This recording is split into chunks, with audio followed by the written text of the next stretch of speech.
Ya no estamos hablando de adáptate al cambio, estamos hablando de innovación exponencial. Ana, entonces, estaba hablando de que justamente ya no estamos hablando de un cambio, estamos enfrentando y entrando a una era de innovación exponencial y voy a elaborar un poco más de qué significa innovación exponencial. Como CEO estamos acostumbrados a hacer soporte y a traer los cambios y la digitalización a nuestras compañías, pero creo que nunca habíamos estado enfrentados a tantas tecnologías al mismo tiempo. Veníamos de una innovación prácticamente lineal. Y aquí entonces introducimos, porque no voy a obviar que eh,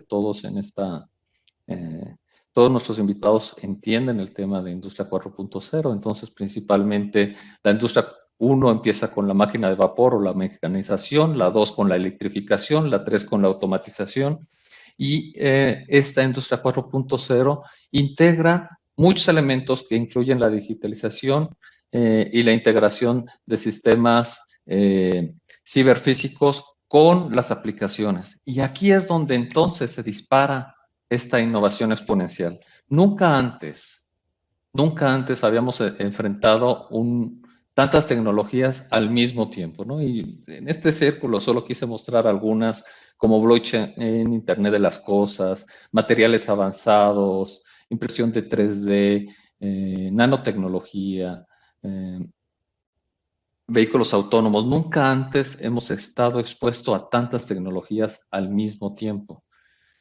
Pero a mí me gusta más hablar de estas mega tendencias o mega grupos, que es donde quisiera hablar un poco con ustedes.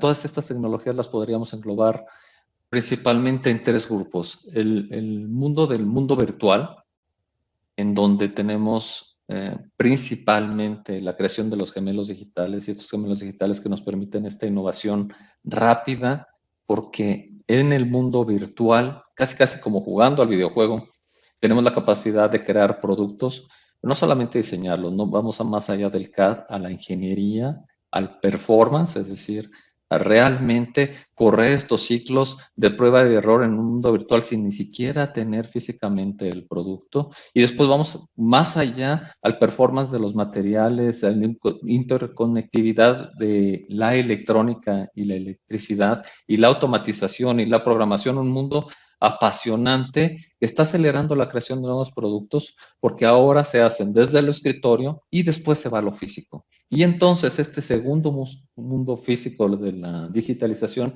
incluye entonces temas como automatización principalmente y la interconexión de los sistemas ciberfísicos con el resto de los sistemas mecánicos, pero también tenemos impresión 3D, tenemos manejo de materiales. Entonces, estos dos mundos digitales, tecnológicos, prevalecen. El CEO usualmente lo encontramos en algunas compañías todavía manejando lo que de alguna forma en este triángulo se representa como el mundo digital. Y lo digo de esa manera porque realmente cuando hablamos de digitalización, cada quien entiende la digitalización a su manera, pero permítanme en este triángulo hacer esta distinción y llamar a esta parte del mundo lo digital, es el mundo como de la administración del valor, es decir, el mundo de los RPs, el mundo de la automatización de los ciclos de aprobación o de los ciclos de oficina. Entonces, este mundo es usualmente donde el CIO vivía. Entonces, solo para dar una vista rápida de cómo este mundo virtual y físico se conectan, déjenme mostrarles el siguiente slide. Today is an incredible day. The industrial world is in the midst of transformation, and never before has the pace of innovation moved so rapidly. The digital future of industry is no longer some far-flung promise. Today's products are becoming smarter, more personalized. They're becoming intricate systems of systems, challenging you to harness layers of complexity and data, blurring the boundaries between physical and digital domains, and comprehensive digital twins that represent and validate what is possible are not optional. They're required because they allow you to find new levels of efficiency and performance that are hardly imaginable. New insights, new opportunities, new levels of automation at every point of the value chain. This value chain, this digital enterprise is where engineering meets tomorrow. It's where manufacturing meets tomorrow. It's where electronic design meets tomorrow. These aren't the promises of tomorrow. With Siemens Digital Industry Software, they're the opportunities of today. Siemens Digital Industry Software, where today meets tomorrow.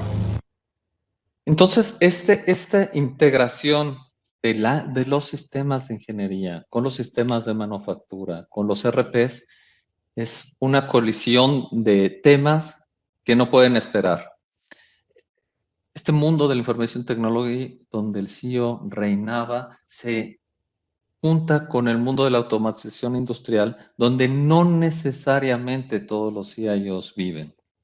En ocasiones incluso las áreas de manufactura, de ingeniería, dicen, ¿sabes qué? Es que no me gustan tus pantallas azules, me gustan más mis Simatics y mis PLCs, porque eso no falla, ¿no? Sin embargo, esta división se acabó, no existe más, y cada día esto se está integrando, y de pronto incluso se crean roles adicionales, ¿no? Y tenemos los CDOs, ya sea Data Officers o Digitalization Officers o los CTOs, Technology Officers, porque el mundo es cada vez más grande en la tecnología, que estos roles están creándose, ¿no? Y de pronto entonces nacen, digamos, de la base de la ingeniería o de la manufactura como competencia tecnológica para el CIO, y es donde tenemos de pronto estos encuentros. Nos gusta sobresimplificar, y entonces la pirámide muestra algunos de los niveles o capas de la arquitectura propuesta, pero la realidad y lo que estamos viendo es algo mucho más parecido a la figura que ven al centro, ¿no? Múltiples sistemas conectándose entre todos con múltiples nubes. Ese es uno de los desafíos, no el único, pero uno de los desafíos que el CIO va a enfrentar, o que el CTO o que el CDO o la combinación de todos, y hemos visto organigramas donde uno les reportan a los otros o donde los dos les reportan al CEO o a finanzas, depende, pero la realidad es que el desafío va a ser interconectar todos estos sistemas para generar valor. Entonces, en este mundo de los gemelos digitales, de la producción virtual, de la producción real y del IoT o la producción real, nos encontramos que entonces tenemos una integración vertical hacia IT. Y solamente para terminar, pues la inclusión, además de todas estas capas de integración, la inclusión entonces de Mendix o de aplicaciones de bajo código que ayudan como una amalgama o como un catalizador a generar la interconexión en todos estos sistemas que se hablan, residen en diferentes lugares, sea nube o sea edge o sea on-premise, y que hablan en diferentes protocolos para tener entonces plataformas de unificación, pero no solamente es tener una plataforma que lo una todo, sino también la capacidad de entender esta siguiente oleada tecnológica. Y comentábamos en reuniones, decía yo, que hay que entender estas oleadas tecnológicas porque los que llevamos ya tiempo, pues en ocasiones tenemos que entender que el mundo de las redes o el mundo de los data centers, por ejemplo, ¿no? Es un buen ejemplo. Es un mundo que usualmente creábamos, invertíamos, y un mundo que después tercerizamos, y ahora ni siquiera eso, ¿no? Con los temas de nube ya lo compramos como un servicio. Este tema de low code entonces es considerado por Gartner como la tecnología de hoy, en donde la gran tecnología emergente de hoy. Y este low code, bueno, afortunadamente como me dices, tenemos esta propuesta que no solamente nos diferencia del resto de los competidores que pudiéramos tener, en que es la mejor propuesta por Gartner de esa manera, sino que también tiene la capacidad de conectarse en el mundo industrial, porque a diferencia de cualquier otro competidor que tenemos nosotros, ya vivíamos en este mundo de la ingeniería y la industria. Pero el concepto importante para compartir con los CEOs es si estamos listos entonces para que cualquiera pueda desarrollar una aplicación, ¿no? Porque ya se sobaron las manos cuando dijo Flavio, vamos a darles un curso de cómo pasar sus Exceles para que hagan aplicaciones móviles, y entonces ahí los financieros dijeron, ya no tengo que ir a ese curso de Excel avanzado porque IT nunca puede atender realmente lo que necesito, y mis macros hacen todo lo que estos inútiles de IT de pronto no logran. Estamos entonces en la antesala de la entrada de la democratización de la programación para darle a los que hacen las cosas la capacidad de programar. Y eso es un tema que no podemos evitar, más bien tenemos que aceptar y es una oportunidad de controlar el desarrollo de las aplicaciones desde el lado de los que administran la tecnología porque tenemos entonces la plataforma. Ese es el nuevo mundo y yo solo quisiera por eso el valor también de tener a Paul en esta reunión, porque me parece que su visión en temas de compañía de IT, desarrollo de aplicaciones, app, etcétera, será muy valiosa. Yo quisiera simplemente cerrar mi participación inicial con un mensaje final. Los dominantes no son los que pueden entender, los dominantes son los que pueden entender y adaptarse al cambio más rápidamente. Esto ya no es suficiente. Hoy es indispensable abrazar también la complejidad y usarla entonces como una ventaja competitiva. IT y mis estimados colegas CIOs necesitamos sentirnos cómodos estando incómodos. Y eso no nos espanta, es de alguna manera la manera y la forma en que vivimos, ¿no? Y necesitamos seguir constantemente retando el status quo. Hay nuevos jugadores en el área, además del CIO, y me parece que la innovación y esta capacidad de entender el mundo de IT, OT, ingeniería y low code es una gran oportunidad entonces para ser todavía más partícipes en el desarrollo del valor de las empresas en las que participamos. Que les quiero comentar es lo que nos ha tocado ver desde la perspectiva de un consultor integrador de soluciones global. Todo esto que mencionó Alex lleva un componente adicional que le llamamos el modelo de automatización o el modelo de las generaciones de automatización, ¿verdad? Como bien mencionaba Alex, el mundo de TI inicia principalmente en la oficina, no necesariamente en el piso de fábrica. Y esa fue la primera generación de automatización, ¿verdad? Los sistemas aislados, que era principalmente los sistemas contables, ¿verdad? Y bueno, todo lo demás giraba alrededor de eso en hojas ni siquiera de Excel, de algunas otras herramientas que había un Uno, poco dos, más, tres, sí, ¿verdad? concordamos. Y después, lo que le llamamos la segunda generación es cuando estos silos de aplicaciones empiezan a integrar, ¿verdad? Es cuando empezamos a ver las primeras generaciones de ERPs, donde ya el módulo de finanzas pues enlaza con tesorería, con cuentas por pagar, cuentas por cobrar, etcétera. Después tenemos la tercera generación donde ahora sí empezamos a ver al cliente, sobre todo al cliente interno, que en el caso de manufactura, pues obviamente es el piso, como le llamamos, es la fábrica, ¿verdad? Ahora sí, a ver cómo le agregamos valor a tus procesos. Y es donde, como bien dice Alex, empiezan esos retos, porque yo creo que vale la pena llamarlo así, ¿verdad? El piso o la fábrica estaba acostumbrada a tener sus controles de PLCs, de temperaturas, de flujos, etcétera. Y bueno, a lo mucho estaba el sistema aislado donde se veía de una forma gráfica esos indicadores de los PLCs con alguna alerta. Entonces, después el software, principalmente de Siemens, ve cómo conectar esa información que está en el mundo de la manufactura con los controles administrativos, ¿verdad? Y es donde salen los conceptos como MEAC, como algunos otros, que ahora sí pasa a la cuarta generación de automatización, viendo cómo podemos tomar toda esa información y que realmente no tengamos o minimicemos las hojas de Excel, que bueno, tanto las satanizamos, pero no me ha tocado ver una sola organización hasta ahorita donde no sigan usando hojas de Excel y que bueno, por eso Claro. esa masterclass va a ser una maravilla, ¿verdad? Que podamos transformarlo realmente a algún flujo. Entonces, cuando estamos ya en estas generaciones de automatización, pues obviamente el rol del CIO se empieza a complementar con los roles que mencionaba Alex, ¿verdad? El CDO, el CTO, etcétera, porque sus mapas de tecnología ya no son como hace 20 años, oye, vamos a poner un servidor más rápido, o vamos a poner un bloque, un clúster de servidores de 100 servidores que reemplacen a este otro, pero van a ser varias veces más rápido.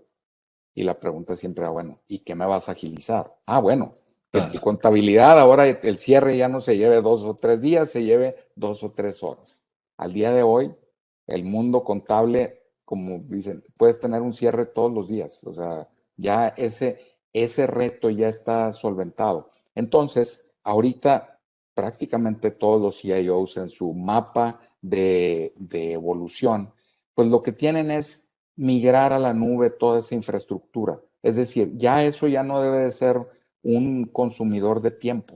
Eso está, digo, él puede tener sus nubes privadas, pero las tres nubes que están en el mercado, Microsoft, Amazon Web Services y Google, la verdad es que hacen un trabajo excelente brindando capacidad inmediata, capacidad flexible, seguridad, etcétera. Entonces, esa ya en el mundo ideal debería dejar de ser una preocupación o un reto, ¿verdad? Para el CIO. Al hacer eso, obviamente hay que migrar no solamente la infraestructura, sino las aplicaciones. Y aquí es donde empieza un reto interesantísimo, ¿verdad? Porque uno puede migrar esas aplicaciones de varias formas. Hay herramientas que nos permiten envolver la aplicación para que pueda correr en la nube, porque no son muchas de estas aplicaciones, sobre todo las de manufactura, no son nativas en la nube. De hecho, nacieron en claro. interfaces que muchas veces ni siquiera eran gráficas, ¿verdad? Entonces, el otro, cuando hay un poco más de tiempo, porque todo esto, acordemos que esto es lo interesante, es todo esto que estamos platicando es en paralelo para poder realmente alcanzar esa ola o la velocidad que se requiere en el día de hoy. Entonces, hay otras formas que es rediseñar, aprovechar esa migración a la nube y rediseñar esta aplicación para ponerla en ambiente gráfico, para que sea nativa en la nube. Y es donde obviamente se requiere una agilidad varias veces más rápida que la que se usaba incluso hace un año. Ya no hablemos de hace 10 años, Sí, de hace un año. Entonces es donde toma un peso específico muy importante, ¿verdad? Herramientas como Mendix, que al juntarlo con una metodología de DevOps, ahorita los desarrolladores, créanme, es increíble. Ya antes los avances se medían por trimestre en cuanto a aplicativos, etcétera. Después eran meses. Y ahora, si bien nos va, son semanas. Porque a veces lo que se requiere es que en un par de días, esto que pidió el área de manufactura, que lo identificó en un gemelo digital, bueno, lo necesitamos para el final de la semana. Oye, pero es miércoles. Bueno, pues te quedan, ¿qué? 48 horas y si le agregamos las de hoy, quedan alrededor de 60 horas. Entonces, es donde toman un peso específico muy fuerte porque estas herramientas son de bajo código, es decir, ya el estilo de programación no es como lo conocíamos, que eran puros caracteres especiales, palabras clave, etcétera, que tenía uno que estudiar pues varios meses o años para poder dominar un lenguaje de programación. Estos lenguajes de programación es lo que le llamamos lenguajes case, ¿verdad? O herramientas muy intuitivas ujú, para el usuario final, de tal forma que el programador, que conoce muy bien la herramienta, pueda trabajar de la mano con la persona que esté en piso, ¿verdad? Que necesita esa modificación al sistema o incluso un sistema nuevo que se pueda desarrollar en cuestión de días o de horas en alguna modificación rápida. Entonces, esto era lo que yo les quería platicar, porque definitivamente en nuestro caso, que somos pues socio tecnológico de organizaciones como Siemens, tenemos que estar evolucionando o en el mundo ideal yendo a veces un poquito más adelante para poder realmente agregarle valor al CIO y a la organización. Y bueno, pues nosotros lo estamos viendo. Una buena parte del negocio, de lo que era infraestructura tradicional, pues la verdad es que ya en las nubes públicas no, no requieren tanto esfuerzo. Entonces estamos reentrenando a todo, bueno, al 90% de nuestro personal en las nuevas tecnologías. Todo esto que platicamos de migración a la nube, pero sobre todo estas herramientas y metodologías para poder modernizar las aplicaciones, ¿verdad? Herramientas como Mendix, metodologías como Scrum, como Agile, DevOps, para que podamos realmente seguirle el paso a nuestros clientes, que al final del día, yo lo que siempre les digo, es que esta velocidad, pues la genera uno como usuario final, como cliente, ¿verdad? Haciendo una analogía en el mundo financiero, a los que nos tocó todavía la época de los cheques y metías un cheque y se hacía bueno en 48 horas, no existían cajeros automáticos, etcétera. Ese era lo que había, ¿verdad? Y entonces, pues obviamente necesitábamos más velocidad. Ahorita con los cajeros automáticos, las apps en línea, el mundo financiero tiene que ser 24/7. ¿Y a cuántos nos ha pasado que llegamos a una sucursal, los que de repente todavía asistimos, porque ya todo se puede hacer en línea, o en línea, y que el sistema dice, se está dando mantenimiento, permítanos, el nivel de tolerancia de nosotros como clientes es de minutos, ¿verdad? Y 10 minutos, media hora se nos hace una eternidad. Bueno, en el mundo de manufactura es algo muy similar. Ahorita lo que nos toca ver es que la demanda de estos productos nuevos, productos personalizados, todos hemos escuchado ahora que en el sector automotriz, bueno, la tendencia es que podamos ya pedir no el vehículo tipo A o el estándar, el premium y el elite o platino, sino que digamos exactamente qué características y qué color queremos de nuestro vehículo. Y cosas similares están pasando en todos los productos, ¿verdad?, que consumimos o servicios. Entonces, es la verdad muy interesante todo lo que está pasando. Definitivamente en el área de TI no nos dejan aburrirnos. Esa palabra, pues yo creo que no existe en este mundo, ¿verdad?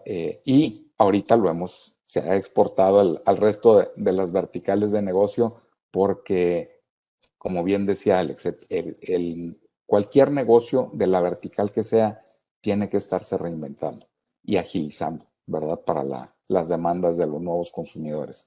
Todos hablamos de las generaciones, los millennials, los centennials, bueno, pues son muy demandantes y eso es bueno, porque ellos ya no tienen esos mitos o esas limitantes que teníamos antes. Entonces, pues siempre se están preguntando, oye, ¿por qué no se puede hacer esto más rápido? De nuevo cuenta, ese es lo que hemos identificado, que es lo que nos ha llevado a esta vorágine de exponencial de necesidad de modernizarnos, de agilizarnos y de pues hacer las cosas lo mejor posible todos los días. Y entonces Industria 4.0, pues en eso estamos, ¿verdad? Después vendrá la quinta, no sabemos que venga en Industria 5.0, pero por lo pronto tenemos muchas cosas que estamos haciendo en este capítulo de la industria.